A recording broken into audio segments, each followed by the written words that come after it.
Convido você para relaxar, puxar o freio de mão, limpar os chakras, se livrar de toda energia negativa, sentar no sofá para que possamos conversar.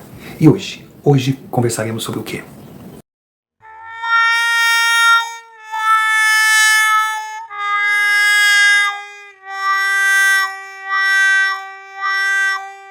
Simples, direto, objetivo, bem ao estilo sofá de pobre. Precisamos da sua ajuda. O QR Code está aí na tela. Use-o sem moderação, pois sem você nós não existimos. Sofá de pobre é autêntico, não se esconde no politicamente correto para parecer queridinho. Defende suas convicções, custe a quem custar. Nome sofá, sobrenome polêmico. Tem opinião formada e a defender. Sofá de pobre não segue uma trilha, desvia de pedradas. Perseguido, bloqueado, desmonetizado, hostilizado, ridicularizado, simplesmente segue em defesa do que acredita. Nada demais se não convivesse com criaturas da espécie humana. Entre elas, um número significativo de pessoas que acreditam ter o direito de falar o que pensam, sendo extremista ao ponto de ostentar a bandeira do tolerância zero ao contraponto. Difícil saber se você pertence ao grupo do pró ou do contra. Se for pró, ajude-nos a continuar. Se for contra, muito obrigado por prestigiar e estar assistindo esse vídeo e mesmo discordando, continue. Críticas construtivas sempre serão bem-vindas. As ofensas para nós são a certeza de que estamos no caminho certo, pois diante das reações intempestivas que enfrentamos, temos a certeza que o que falamos tem sim a sua importância, por serem verdades sempre baseadas em argumentos concretos difíceis de serem desmentidos. Efeitos colaterais são coerentes. Nos tornamos alvos daqueles que acreditam que, atacando quem publica, irão minimizar o teor do publicado. Clube Atlético Nacional de Medellín. Colorados, respeitem o Nacional. Porque quando o Grêmio foi campeão da Libertadores, o seu último título, tricampeonato, alguns colorados, numa blasfêmia esportiva, num narcisismo inexplicável, tentaram tirar o valor do título conquistado pelo Grêmio ao derrotar o Lanús na final, dizendo que não enfrentou grandes times. É triste.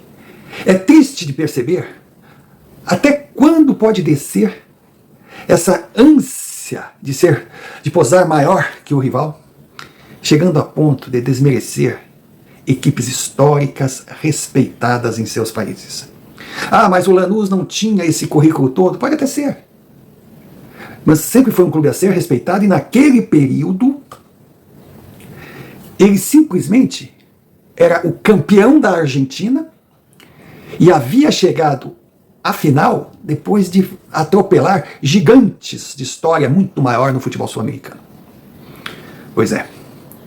E também os colorados, esses, não estou dizendo todos, tem colorados que merecem o respeito, que são dignos, que torcem para o seu clube, sofrem pelo seu time, estão sempre ali, mas não perdem a noção de realidade. Mas aqueles que tentaram desmerecer a conquista do Tri da Libertadores, que foi contra o Lanús, com certeza hoje estão considerando como favas contadas o Atlético Nacional dentro do Beira-Rio, ou o Atlético Nacional como sendo o adversário de Bahia e Colorado nesse grupo da Libertadores, que, convenhamos, não é fácil.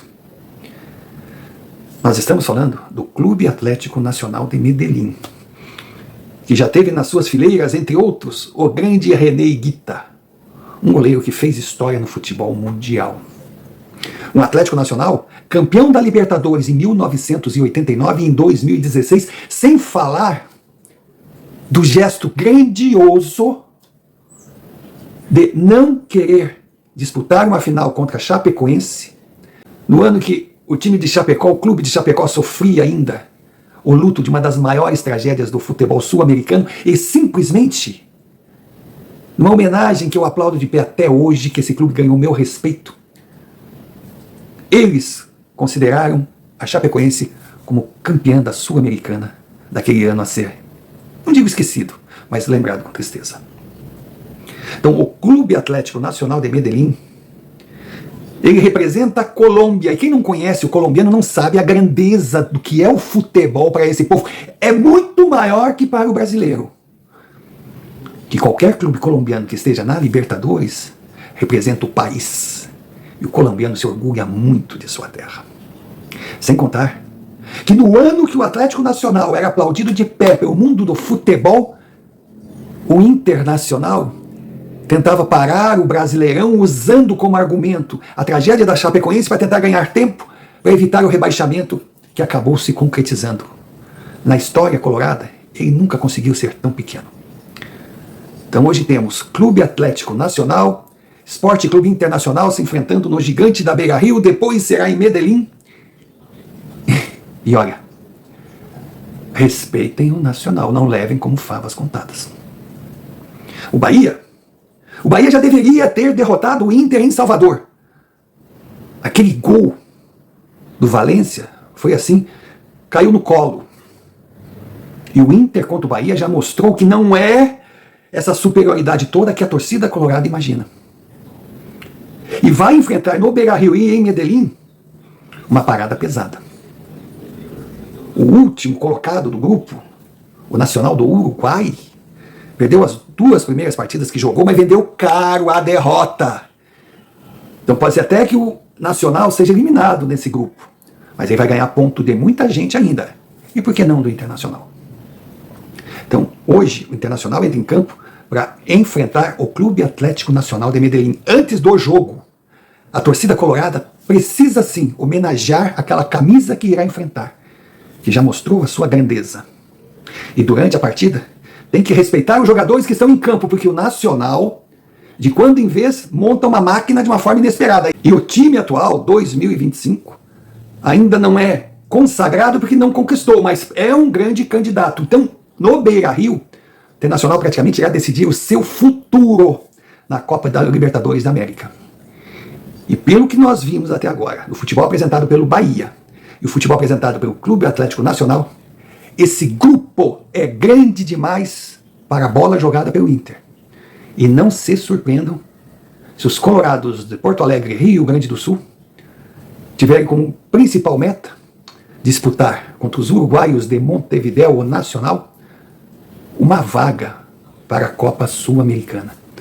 O que seria um tiro frontal na arrogância colorada que agora está na Libertadores e o rival está na Sul-Americana, chama a competição de Segunda Divisão da América. Já imaginou? O poderoso Colorado de Roger ter que encarar a Sul-Americana? Pior, vai que o Nacional do Uruguai resolva complicar essa classificação.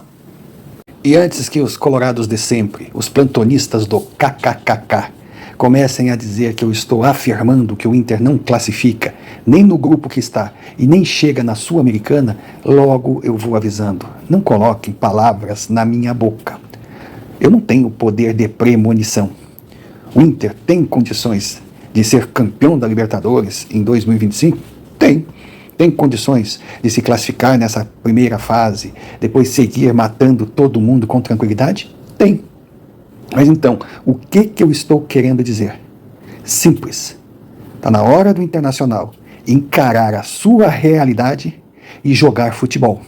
Pois tem sim condições de chegar lá, mas terá que jogar mais e comemorar menos títulos que ainda não conquistou.